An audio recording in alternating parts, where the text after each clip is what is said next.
Sri Krishna Parabrahmane Namaha. Sri Sadguru Paramatmane Namaha. Sarva Maharshibhyo Namaha. The Lord now declares that the realization of Atma is a rare achievement for human beings. 29th Sloka.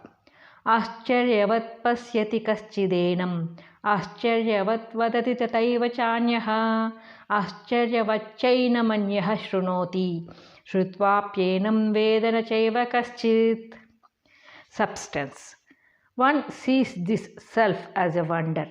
Another speaks of this as a wonder. Another hears of this as a wonder. Yet, having heard, none understands this at all.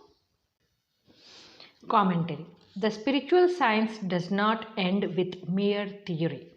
It is a practical experience. Only by experience does a man know the self and understand what it is and how it functions in the practical world. But for such direct experience, much good should have accumulated in the past. The mind should have been purified and freed from all bad tendencies. Therefore, only the man who has long practiced the control of the senses, Sama and Dhamma, and who has gone through many forms of spiritual discipline, is qualified to enter the domain of the self. Others, though they inquire after the truth, are far away from understanding and realizing it. When the mirror is clear, the image is reflected clearly in it.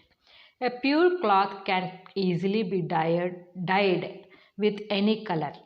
The seed sown in the watered ground soon sprouts into a plant. Even so, when the mind is pure, the self is reflected in it clearly.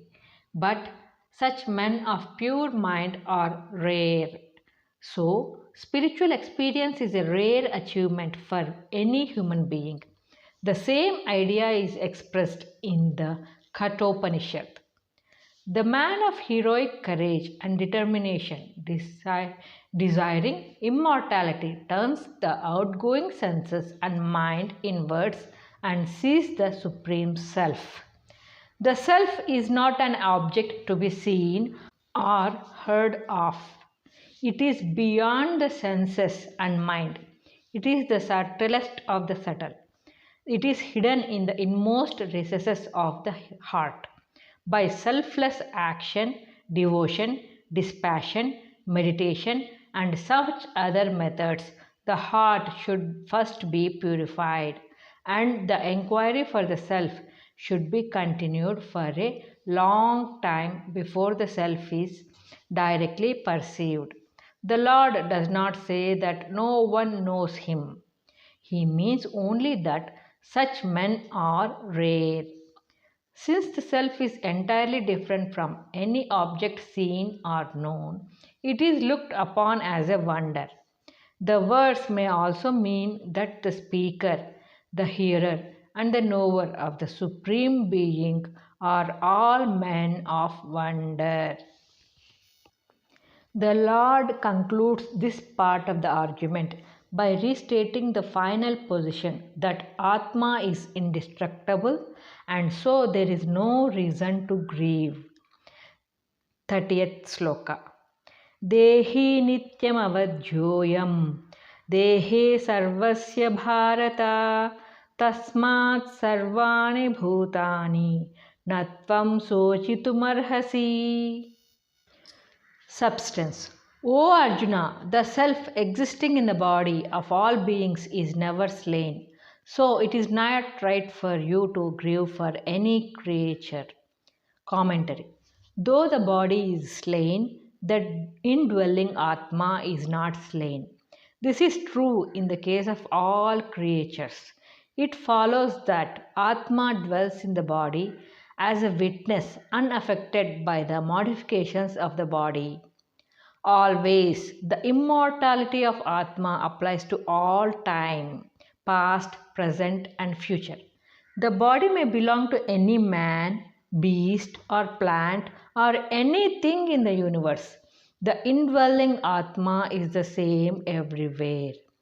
When the body suffers and dies, the ignorant man thinks that he is suffering and dying, and so weeps and wails for the destruction of the body.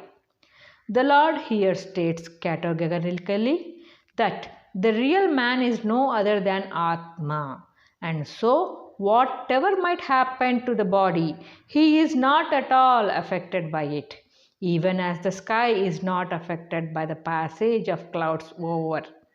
So, where is the cause for sorrow? Sorrow comes only by the false identification of the self with the body. To think that you are the body is the very source, the very cause of all sorrow and suffering. It is immediately removed when you come to know that you are Atma. So the seeker should constantly contemplate and realize his oneness with the immortal and ever blessed self. Bharata. Arjuna is addressed as Bharata, lover of light. It is in the light of the self that all things shine, all things are seen and known. Whatever light is in the world, all that belongs to Atma and not to insentient matter. He who loves this light is Bharata. Question. Explain the nature of the body and the Atma. Answer. The body dies. Atma is imperishable and eternal. Question. What is the way to remove sorrow? Answer. Not to identify oneself with the body, but realize his oneness with the Atma is the way to remove all sorrows forever. Thus, the Lord enunciated the eternal nature of Atma, and from this verse onwards, he stresses the duty of Arjuna to fight even according to Kshatriya Dharma. 31st Sloka. Swadharmamapi chaveksha navakampitum dharmyad yuddha shreyo nyat kshatriyasya na vidyate. Substance. And moreover, considering your own duty, you should not waver, for there is nothing higher for a Kshatriya than a virtuous war. Commentary. We understand from this verse how much the Lord loves the performance of one's own dharma. One should not waver in discharging his duty. This is the Lord's command. So long as the body lasts, every being has to do some work or other. This is the inescapable law of our nature. Action being inevitable in the material world, it is necessary for man to do some selfless work according to his duty, which leads to great good on the physical plane and elsewhere. More so, selfless work purifies the mind and leads ultimately to liberation. It is the duty of Kshatriya to fight a righteous war. The Lord emphasizes the righteousness of the undertaking. Otherwise, it would be an unrighteous war resulting only in hatred, sorrow, and death, and no merit comes to anyone. 32nd Sloka.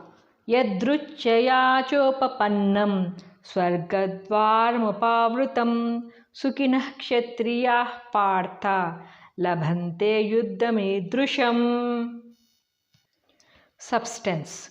For a Kshatriya, a righteous war of this type that has come of itself is the open gateway to heaven, and such warriors who are called upon to fight a righteous war are happy indeed. Commentary. Arjuna is here addressed as Partha, the son of Pritha, Krunti. This reminds us of the message that the mother sent to her son on the eve of the battle through Lord Krishna. O Krishna, tell Arjuna and the battle-minded Bhima that the time has come to justify why a Kshatriya mother desires to have sons. War against external enemy is the duty prescribed for the Kshatriya.